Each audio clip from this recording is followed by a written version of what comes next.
요한계시록 한 절반 정도 가까이 왔습니다. 요한계시록 12장, 오늘 12장.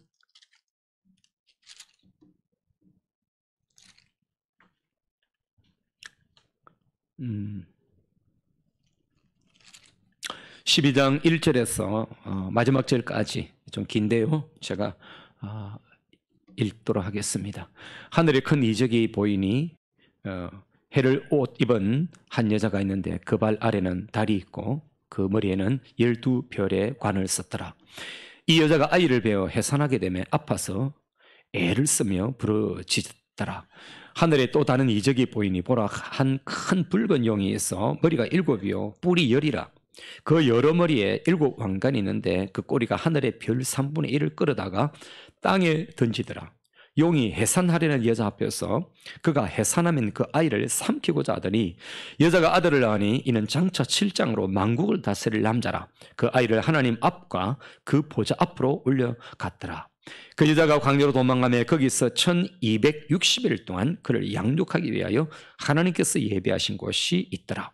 하늘에 전쟁이 있으니 미가엘과 그의 사자들이 용과 더불어 싸울새 용과 그의 사자들도 싸우나 이기지 못하여 다시 하늘에서 그들이 있을 곳을 얻지 못한지라. 큰 용이 내쫓기니 뱀 곧 마귀라고도 하고 사단이라고도 하며 온 천하를 꿰는 자라. 그가 땅으로 내쫓기니 그의 사자들도 그와 함께 내쫓기니라. 내가 또 들으니 하늘에 큰 음성이 있어 이르되 이제 우리 하나님의 구원과 능력과 나라와 또 그의 그리스도의 권세가 나타났으니 우리 형제들을 참소하던 자 곧 우리 하나님 앞에서 밤낮 참소하던 자가 쫓겨났고 우리 형제들이 어린 양의 피와 자기들이 증거하는 말씀으로서 그를 이겼으니 그들은 죽기까지 자기들의 생명을 아끼지 아니하였도다. 그러므로 하늘과 그 가운데 거하는 자들은 즐거워하라. 그러나 땅과 바다는 화 있을진저 이는 마귀가 자기의 때가 얼마 남지 않은 줄을 알므로 크게 분내어 너희에게 내려갔음이라 하더라. 용이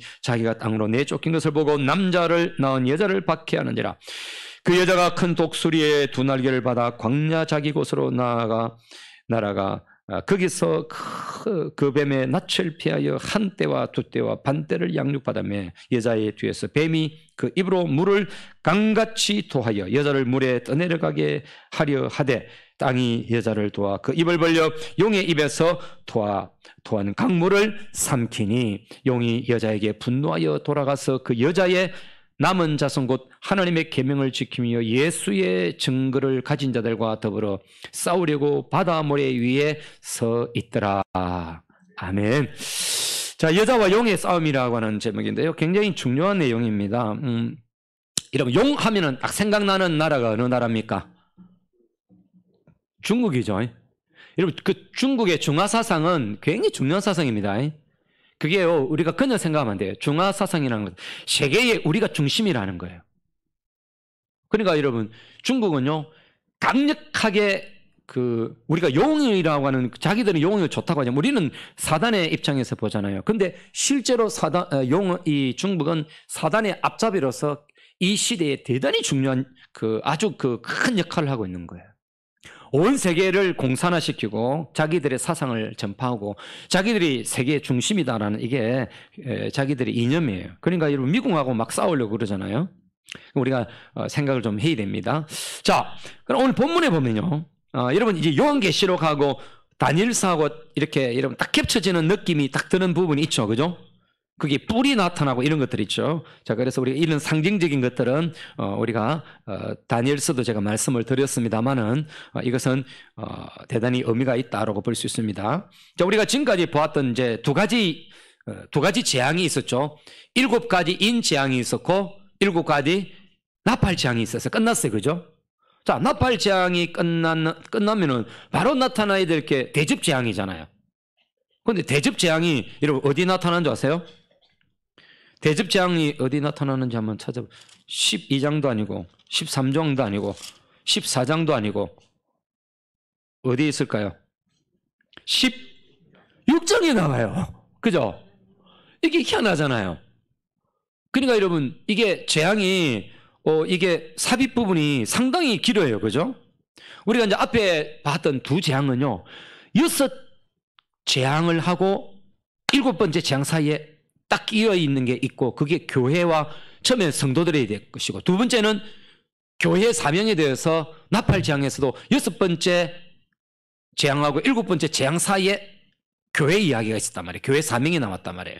그런데 여러분 이제는 15장에 가서야 이제 나팔 재앙이 그 대접 재앙이 16장에 나서는 대접 재앙이 나오던데 그 사이에 이 지금 긴 장이 뭘 의미하는지 우리가 또 살펴볼 필요가 있습니다. 그러므로 여러분 여기에 이 이제 12장에서 요 패턴은요, 이 패턴은 대단히 중요한 16장 안에 있는 이 패턴은 굉장히 중요한 건데 이것은 재앙의 시대 속에 교회를 향한 권면이 대부분이 나와요. 교회의 권면.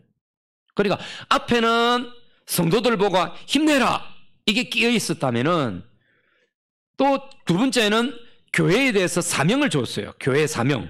그런데 여기서 지금 12장부터 요 16장 요 사이에 끼어 있는 이것은 교회에게 뭘 하냐면 권면을 하고 있어요. 교회는 이렇게, 그러니까 말세에, 재앙이 있는 말세에 교회를 향해서 교회는 이런 모습으로 이렇게 교회는 있어야 된다라는 그런 권면이 쭉 나온다고 볼 수가 있습니다. 자, 그러면은 우리가 앞에서 살펴본 7인 재앙에서 교회를 향해서 승리해라, 또 마지막 순간까지 복음을 전파하라, 사명을 감당해라. 그렇다면은 오늘 우리를 향해서 뭘 말하는지, 뭘 권면하고 있고 뭘 이렇게 준비하기를 원하는지를 살펴볼 필요가 있습니다. 그래서 아마도 제가 볼 때는 하나님은 교회를 향하여 사단의 추종자들이 엄청나게 도전할 테니까 한마디로 말해 응전에 싸울 파이팅 하는 이런 자세를 취하라고 하는 메시지가 여러분 12장에서부터 이 16장 사이에 이렇게 있다라고 볼 수가 있습니다. 자, 그러면 우리가 첫 번째 큰 주제 중에 이 용의 도전과 교회의 이 응전, 맞서 싸우는 응전이 있습니다. 그래서 이 12장이라고 하는 것은 전체적으로 보면요, 세상과 교회 사이에서 영적 싸움의 배경을 그려두고 있다라고 볼 수 있습니다. 여기서 교회를 상징하는 글자가 어떤 글자가, 여러분 제가 아까 대표로 읽었는데 교회를 상징하는 단어가 어떤 단어인 것 같아요? 여러분 딱 느낌에 이게 막 영빨이 딱 있는 사람은 이 교회를 이야기하는 것 같다라는 단어가 어떤 단어일까요? 아니 요 지금 12장에서 아까 제가 읽은 여자예요, 여자. 그죠? 여자. 그러면 이제 당연히 이 용이라고 하는 것은 사단에 대한 그런 표현이 되겠습니다. 자, 그러면 여자와 첫 번째 이 본문에 우리가 볼 수 있는 이 12장의 구조에 세 가지 큰 구조가 있습니다. 첫째는 여자와 아이를 향한 용의 도전이에요. 그러면 아이는 누구일까요? 이 아이를 어떤 그리스도로 볼 수 있어요. 그 다음에 사탄을 이긴 두 번째는 사탄을 이긴 천상의 정인들을 통한 맞서 싸움을 격려하는 거예요. 그러니까 이 땅에서 우리가 싸워야 되잖아요. 여러분 사탄과 싸워야 되는데 이게 성도들이 주눅이 드는 수 있는 거야. 야, 우리가 어떻게 사탄하고 싸우지? 어떻게 저 악한 영향력이 있는 저들과 싸우지? 어떻게 핍박을 가하는 저들하고 싸워야 되지? 이거를 하늘에서 먼저 보여준 거야. 하늘에서 그 사단하고 그를 무리를 따르던 무리들이하고 하늘의 천사들과 하늘과의 싸움에서 이것들이 패해서 땅으로 내려오는 것을 보여주면서 봐라, 그들도 이겼다면 너희도 이긴다는 거예요. 너희도 이긴다라는 거예요. 자, 물어보겠습니다. 천사가 하나님 앞에서 원래 딱 하나님 앞에 지음받았을 때 천사가 높겠습니까? 우리가 높겠습니까? 우리가 높은 존재예요. 천사는 우리를 섬기라고 만든 거예요.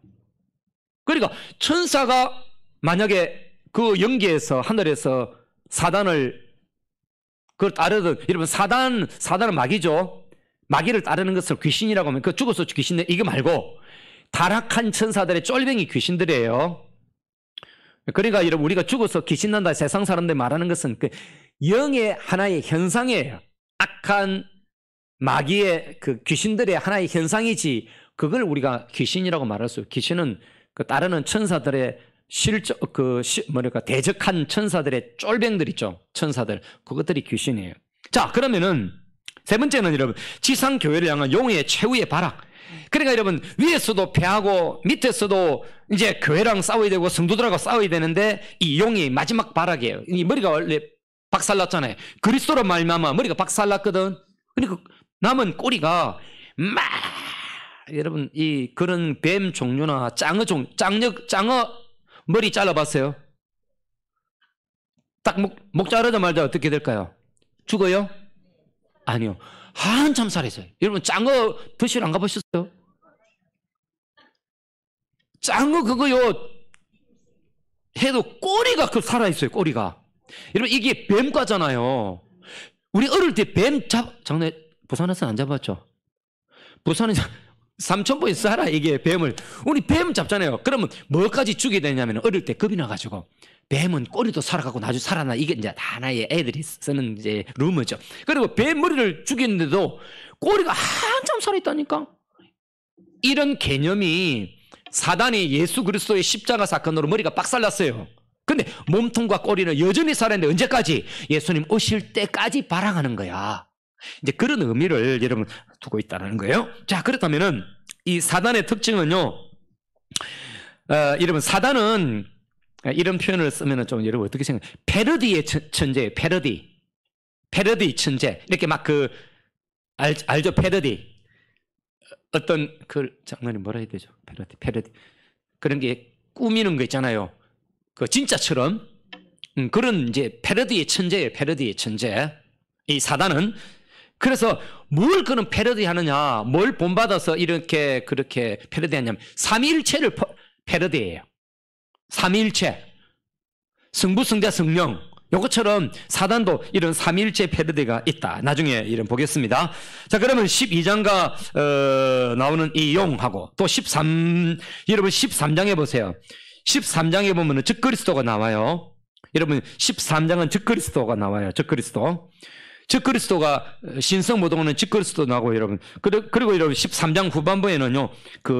거짓 선지자가 나와요. 땅에서 올라오는 거짓 선지자, 짐승이 보여요. 그러니까 이 다 패러디예요. 용, 적그리스도, 거짓 선지자. 이 삼일체처럼 이 세 가지가 삼일체 하나님을 패러디한 거예요. 본받아가지고 뭐 본을 떴다 할까요? 이런 가짜 흉내를 내는 그런 패러디를 하고 있는 거예요. 자, 그런 본문을 조금 더 디테일하게 여러분 뭐 졸리시는 분들은 괜찮아요. 다 용서 이해가 돼요. 좀 그렇게 좀 시간을 들어서 이런 본문을 한번 좀 디테일하게 한번 봐요. 1절에서 6절에 보면요. 여자와 아이를 향한 용의 그런 도전이 1절에서 6절에 나와요. 이거 주제가 그래요. 여러분 거기에 타이틀이 나오죠. 여자와 용, 이로 돼 있죠. 그래서 이 여자와 아이를 향한 그 용의 도전은 어떤 도전이? 여자와 아이에 대한 도전이에요. 그래서 개혁주의자들이 하는 말이 그래요. 이 해를 옷 입은 여자는 해를 옷을 입었다. 해를 옷을 입는다. 해가 옷을 어찌 되는 거죠? 해를 옷 입는다. 그러면 어떤 느낌이에요? 해를 옷 입는다. 밝다. 그런 뜻이겠죠? 여러분 이것은 영광스러운 교회로 봅니다. 영광스러운 교회. 빛나는 교회.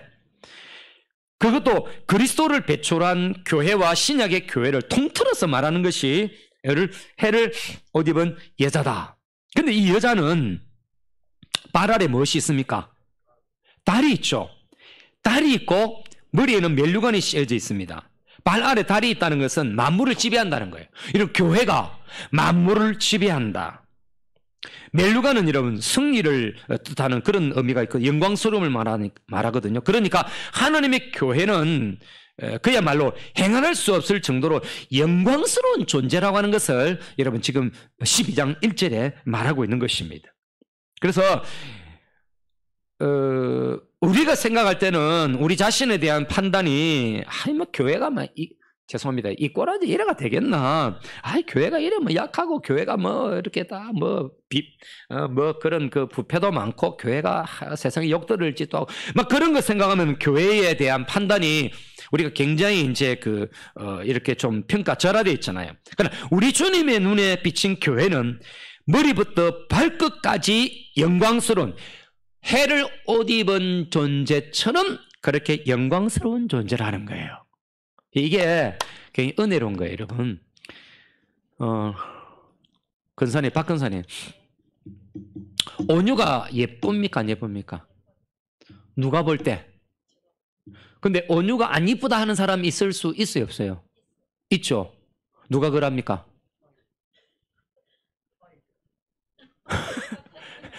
아버지가 그럽니까? 아빠 그럽니까?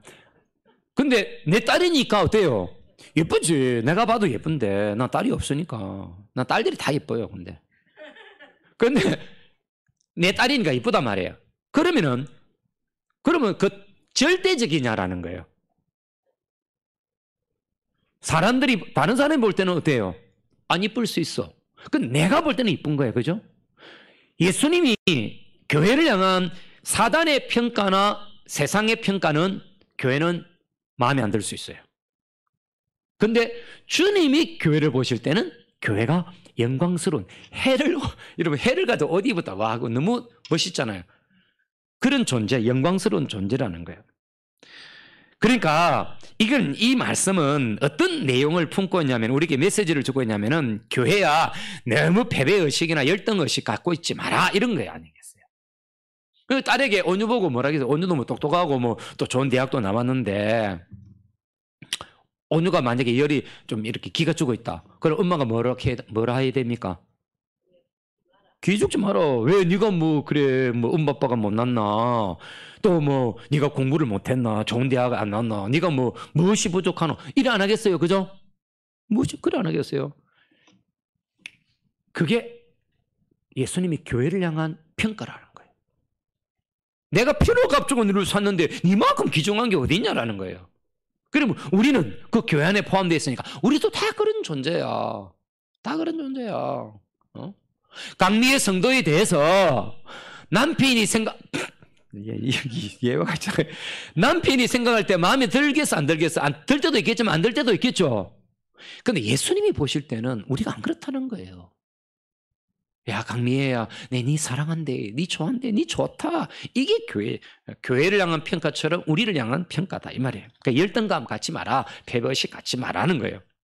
그래서 특별히 한국 교회가 여러분 뭐 안티 크리스천들이 많잖아요. 안티 크리스천들 굉장히 많거든요. 개신교를 개독교라고 하고 그러잖아요. 근데 한국 교회는 주님이 세워주시는 자존감을 붙들고 반드시 이 말씀을 적용한다면은 그렇게 우리가 승리해야 되는 것입니다. 그러니까 사단이 항상 쓰는 게 뭐냐면은 힘을 빼는 거예요. 힘을 빼게 만드는 거예요. 우리가 힘 빼는 게 아니고 사단이 부정을 심어가지고 교회가 힘을 잃도록 하고 교회가 아무것도 못하게 하고 부족함이 많게 이렇게 보는 거예요. 자, 2절 이래도 밤 새겠다. 어쨌든 내가 빨리 끝날 거예요. 2절에 아이의 등장이 나오잖아요. 그죠? 아까 제가 여자는 교회라고 했잖아요. 그죠? 그러면 구약 성경의 교회가 그렇게 갈망하면서 막 애를 낳아야 되겠다. 자, 상징적입니다.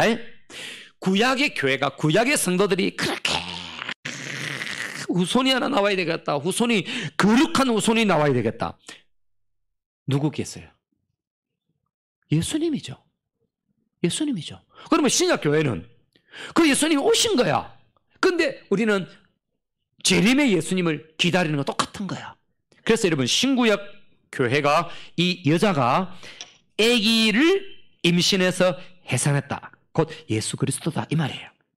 그래서 구약의 교회는 고난과 그런 고통 중에 예수님 오심을 기다리고 그랬죠. 자, 3절이에요. 그런데 여기까지는 좋아요.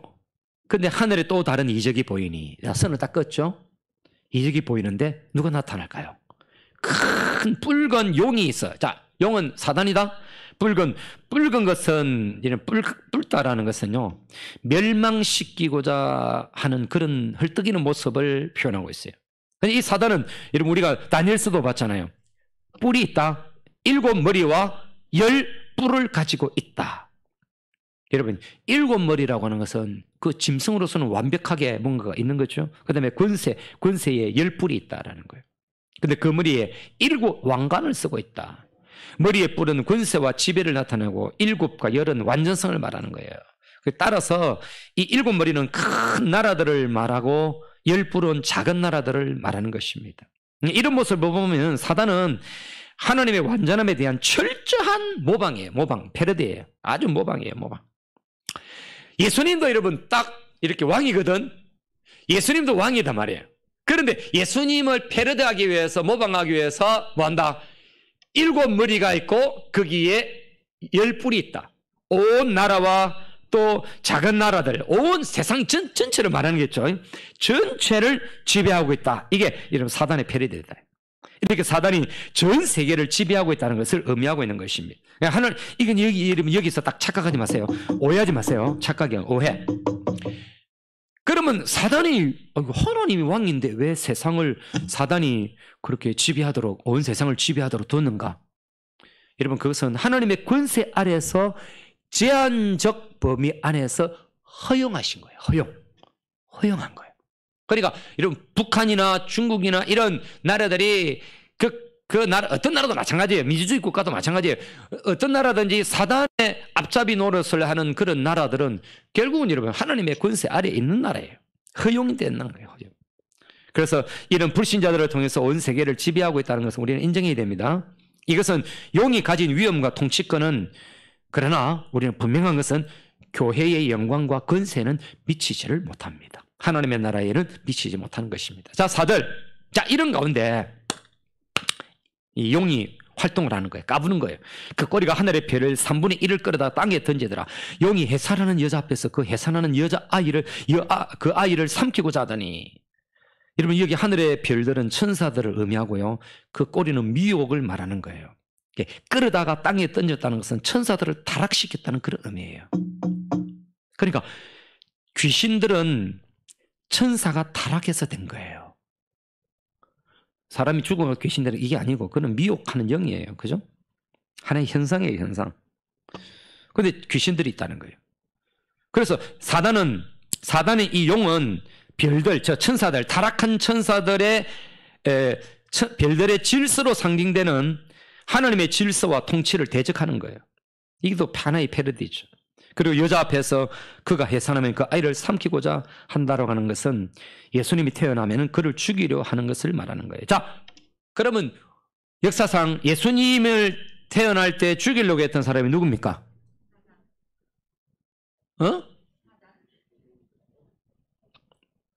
미에시 뭐라고?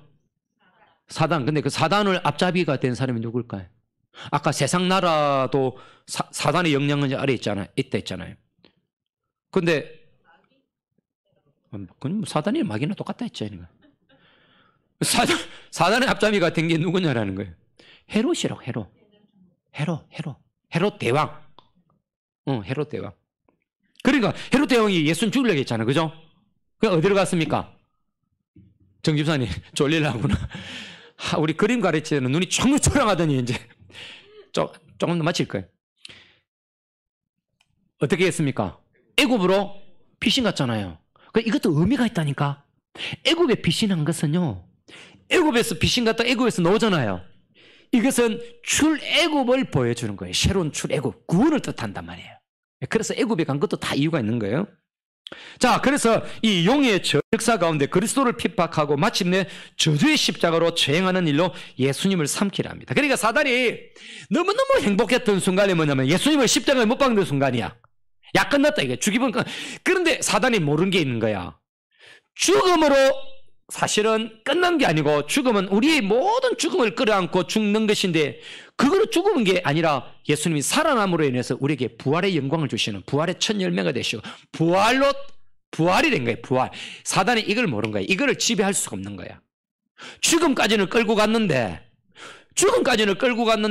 지가 죽인 거 아니에요. 하나님의 계획 속에 하나님이 죽이신 거예요, 십자가에. 그런데 지가 죽인 것처럼 느껴지는 거지. 그런데 중요한 것은 하나님이 그 아들을 부활시켰다 이 말이에요. 그러면 그대로 그리스도가 패배할 것인가? 여러분 그 5절에 보세요. 5절. 이렇게 했는데 5절에 보면 아이의 승리예요.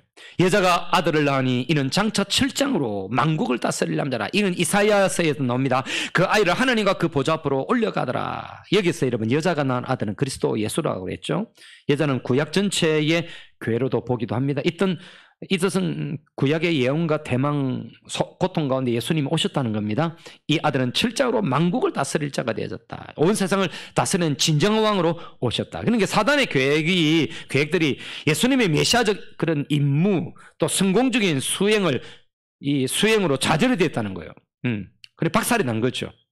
이는 예수님의 성천과 성귀 또 부활과 성천을 통해서 하늘에 올라가심으로 그 절정에 달했음을 우리는 잘 알 수가 있는 거예요. 그러니까 여러분, 예수님의 십자가는 굉장히 의미가 큰 거예요. 그 부활은. 그리고 예수님이 올라가는 이것은요, 이건 사단의 세계에서 완전하게 사단을 극복하고 이기고 승리자로서 성귀하는 거예요. 성귀. 올라가는 거예요. 의미가 있는 거예요. 자, 6절. 광야로 여자의 도망과 양육이 나옵니다. 이 그리스도의 부활, 그리스도의 승리로 말미암아 사단은 교회를 공격합니다. 여자는 광야로 그렇게 도망을 하는 교회의 순환을 말하는 겁니다. 여자가 광야로 갔다는 것은 이 광야는 안식과 평안이 없는 것이고 시험과 훈련의 장소 아니겠어요? 1260일 몇 년입니까? 3년 반입니다. 3년 반. 여러분, 교회 시대가 전체가 환란의 기간이라는 그런 의미입니다. 그런데 여러분, 여기에 반전이 있는 거예요. 도망을 광야로 갔는데 그것은 하나님이 예비한 곳이다. 양육하기 위한 곳이라는 거예요. 여기서 광야는 이 세상을 살아갈 때입니다. 여러분, 교회가 광야 같은 세상을 살아갈 때 그리스도께서 우리를 양육하시고 돌보신다는 그런 의미가 여러분 있는 것입니다. 그래서 여러분, 이 6절은 교회에 대한 희망이에요. 교회야, 힘내라. 광야로 갔지만은 그곳에서 내가 먹이고 입히고 양육하고 돌본다. 그러니까 교회는 걱정하지 마라. 이런 위로가 있는 것이지요. 여러분, 7절에서 12절은 제가 요약하겠습니다. 자, 그러면은 이 사단을 이긴 천상의 증인들을 통한 맞서 싸움을 격려하는 것이 7절에서 12절인데요. 이제 장면이 또 다시 바뀝니다. 여러분, 7절에 동그라미 딱 있죠. 장면이 바뀝니다. 요한은 하늘에서 일어난 전쟁을 보았어요. 자, 요한이 이렇게 본 거예요. 블레포라거든요. 하늘을 딱 본 거예요. 하늘에서 뭔가 일어나고 있는 거예요. 전쟁이 일어나고 있는 거예요. 그런데 이것은 그리스도의 승리가 어떤 결과를 가져오는지를 이렇게 보여준다고 볼 수가 있고, 또 그리스도의 십자가의 사건과 부활로 인해서 사단의 패배를 하늘의 전쟁으로 묘사하고 있는 겁니다. 자, 하늘에서의 전쟁. 여러분 7절 8절을 보세요. 하늘 광경에서 사단이 그리스도에게 패하기 전에 하늘 전쟁에서 미가엘과 천사들에게 패하는 모습을 7절 8절에 그렇게 보이는데, 싸우나 이기지 못하더라 이제. 여러분, 싸우나 이기지 못. 미가엘과 그 천사들에게 졌다 이 말이에요. 이것은 사단이 하늘의 천사들에게도 패배한 존재라면, 아까 제가 말씀드린 것처럼 예수님과는 더더욱 싸움이 안 되는 것이고, 예수님을 믿는 하나님의 백성들도 여러분 사단에게 이길 수 있다라는 희망을 주고 있는 거예요. 9절 10절 보세요. 하늘에서 쫓겨나는 장면입니다. 사단이 그의 천사들과 함께 천사들이 패해가지고 하늘에서 쫓겨난 사실로 말미암아 사단은 결정적으로 패한 운명의 존재라는 것을 보여주고 있는 것입니다. 결국 여러분, 성도들을 공격해도 결코 해칠 수 없다라고 하는 것을 말하는 겁니다. 무엇보다도 우리 하나님의 구원과 능력과 나라와 또 그의 그리스도의 권세가 나타났기 때문에 그런 것입니다. 즉 예수님의 죽음과 부활을 통해서 구원과 능력이 나타났기 때문에 사단이 힘을 쓸 수가 없다. 그래서 여러분, 세 번째, 응전을 통하여 승리한 형제들의 모습이 11절입니다. 여러분 11절에 여러분, 거기에 우리 형제들이 어린 양의 피와 자기들이 증거하는 말씀으로서 그를 이겼다 이렇게 말하잖아요. 여러분, 사단의 공격 가운데서 승리한 천상의 무리의 승리의 비법이 공개됩니다. 여러분, 이것은 교회를 향해 동일한 응전 태세를 갖출 것을 간접적으로 촉구하고 있는 거예요. 어떻게 이긴 것일까? 이것은 우리 또한 익혀야 할 전투 방법인데, 제가 세 가지로 말씀드립니다. 첫째는 보혈의 능력이에요. 보혈의 능력. 어린 양의 피의 능력을 의지해서 우리는 승리할 수가 있고요. 두 번째는 증거하는 말씀으로 이길 수 있는 거예요. 말씀으로, 성경으로 이길 수 있는 거예요. 세 번째는 여러분, 사단과의 전투에서 승리를 하는 겁니다. 죽기까지 생명을 아끼지 아니하는 헌신을 드림으로 승리할 수 있다는 거예요. 이 세 가지가 이길 수 있는 전투 방법입니다. 자, 13절에서 17절에 보면요, 지상교회를 향한 용의 최후의 발악이 나옵니다. 자, 그리스도의 싸움에서 실패하자 이제 교회를 핍박합니다. 그런데 14절 보세요. 14절에 하나님이 교회를 보호하고 계시는 거예요. 큰 독수리의 두 날개는 하나님께서 자기 백성을 보호하신다는 것을 나타낼 때 사용됩니다. 이 환난의 기간에 하나님이 양육하시고 안전하게 돌보신다는 겁니다. 여러분, 이게 14절에 그 여자가 큰 독수리의 두 날개를 받아 광야의 자기 곳으로 날아가서 거기서 그 뱀의 낯을 피하여 한 때와 두 때와 반 때를 양육받으며, 여러분, 환난과 핍박을 받는 기간 동안에 보호를 받고 있다라고 하는 것을 말하고 있는 것입니다. 15절은 이 사단의 핍박을 묘사합니다. 여자의 뒤에서 뱀이 그 입으로 물을 강같이 토하여 여자를 물에 떠내려가게 하되, 여러분 교회가 어려움을 겪는 것을 말하는 것 있죠. 여기서 여자의 뒤에서 이렇게 공격하는 것은 사단의 야병 공격을 말하는 것입니다. 물을 강같이 토하자마는 16절에 보면 땅이 강물을 삼켜버립니다. 이것은 하나님의 도우심이에요. 자, 보세요. 사단이 물을 가지고 막 이 교회를, 이 환난과 핍박을 통해 가지고 교회를 막 핍박을 통해서 교회를 확 그냥 덮쳐 가지고 막 강물을 해서 막 이렇게 막 그 떠내려가게 만들려고 팍 하는데, 세상에 땅이 쫙 부러져서 물로 확 삼켜버렸다는 거예요. 여러분, 이것은 하나님이 교회를 그렇게 보호하셨다는 거예요. 보호한다는 거예요. 그럼 우리가 다 거기에 포함되어 있으니까 우리도 보호를 받는 것이겠죠. 그래서 이건 하나님의 도움이다. 그래서 이처럼 실패한 용은 여자에게 분노하여 돌아가서 그 여자의 남은 자손, 곧 하나님의 계명을 지키며 예수의 증거를 가진 자들과 더불어 싸우려고 바다 모래 위에 서 있더라. 막 씩씩거리면서 이렇게 서 있는 거라, 막 패가지고 하나님이 보호해 주니까 막 씩씩거리갖고 막 이래갖고 막 교회에 이제 그 다음 이렇게 막 성을 내고 있는 그런 장면이에요. 그 여자의 남은 후손이라는 것은요, 하나님의 계명을 지키고 예수님을 증거를 가지고 있는 그런 자들이에요. 이렇게 교회 성도들이에요. 교회 성도. 이 사단이 전체 교회 공동체를 향하여 공격을 감행했지만은 실패했어요. 이제 실패하자 이제 교회의 구성원들을 향하여 공격하기 시작했다는 거예요. 자, 교회 전체 교회를 막 공격했는데 하나님이 물을 싹 빨아들여 버리니까 공격이 안 되는 거예요. 그러니까 이 사단이 씩씩거리면서 바다 위에 모래 위에 떡 서가지고 막 해변가에 서가지고 씩씩거리면서 너가 이제 한번 보자 이러면서 누구를 복음 증거하는 예수님을 믿는 개인에게 그렇게 어려움을 공격을 했다 이 말이에요. 자, 여러분, 이게 이 장면을 우리가 보면서 이제 결론을 내리겠는데요. 우리가 이렇게 결론과 적용이 필요합니다. 이런 광야를 두려워하지 말자라는 겁니다. 광야. 누구나 광야는 뭐 두려운 존재 아니겠어요? 교회에 핍박이 올 때 6절에서 광야로 도망갔지만은 두 번째 14절에서는요. 처음에 6절에는 광야로 도망을 갔어요. 어려움을 겪었어요. 그런데 14절의 광야는 그 광야에서 하나님이 보호하심이 있더라는 거예요. 그래서 자기 곳으로 날아가 거기서 피했다라고 하는 것을 우리는 기억해야 되는 것입니다. 그래서 광야의 매력이라고 하는 것은요, 처음에는 도망할 곳으로 보여도 나중에는 자기 곳으로 삼을 정도로 하나님을 친근하게 경험하는 곳으로 여기 피할 곳이 된다는 거예요. 여러분, 처음에는 왜 내가 광야로 가야 돼? 왜 광야에서 고난당해야 돼? 이랬는데 나중에는 거기에 들어가는 게 너무너무 자연스럽게 가는 거야. 왜? 그것은 하나님의 보호가 있더라는 거예요. 무슨 말 알겠습니까? 우리가 핍박을 받는데 처음에 핍박받고 어려움 당하는데 어떻게 내 거를 어떻게 견디지? 나중에는 아무것도 아니네. 하나님 보호하시네. 막 그게 예사야. 아이 그래 핍박이 있어. 맞아. 하나님 보호해 주던데. 이런 예사가 되니까 자기 곳으로 갔다. 여러분 그게 자기 것이 됐단 말이에요. 환난과 핍박이 있어도 걱정할 필요가 없다라는 거예요. 그렇잖아요. 지난주 장로님 뺨 맞았다 했죠. 저도 뺨 많이 맞았거든요. 한 대 두 대만 처음에는 겁나도요. 나중에 맞을 거 생각하면 두려운데 계속 맞으면 걱정 없습니다. 우리 어머니 닭 장사했는데 우리 어머니는 못 봤을 거예요. 닭 그거 뜯어갖고 우리는 이제 장사를 해야 되는데 그거 뜯다가 예수 이야기가 꼭 나오는 거예요. 내가 낸 건 아니에요. 우리 아버지가 낸 거예요. 자기가 내놔놓고 나한테 물어보면 될까요? 자기가 모르니까. 묻고 공격해요. 그럼 나는 또 안 지건. 다른 거는 다 지는데 내가 예수는 안 졌어요. 다른 건 우리 아버지가 나 다 순종했어요. 근데 예수 믿지 말라는 그거는 순종 안 했다니까. 우리 아버지가 남기 유언해요. 저놈의 새끼 다 다른 거는 아버지 말 잘 듣는데 예수 믿지 말라는 저건 하나 말 안 듣더라고. 우리 아버지가 남긴 말이에요. 그러니까 여러분 닭을 주 때려버려서 닭을 가지고 닭 있잖아요. 그거를 확 때려 날아와 닭이 막 죽은 시체가 날아와서 나한테 맞고 이랬다니까요.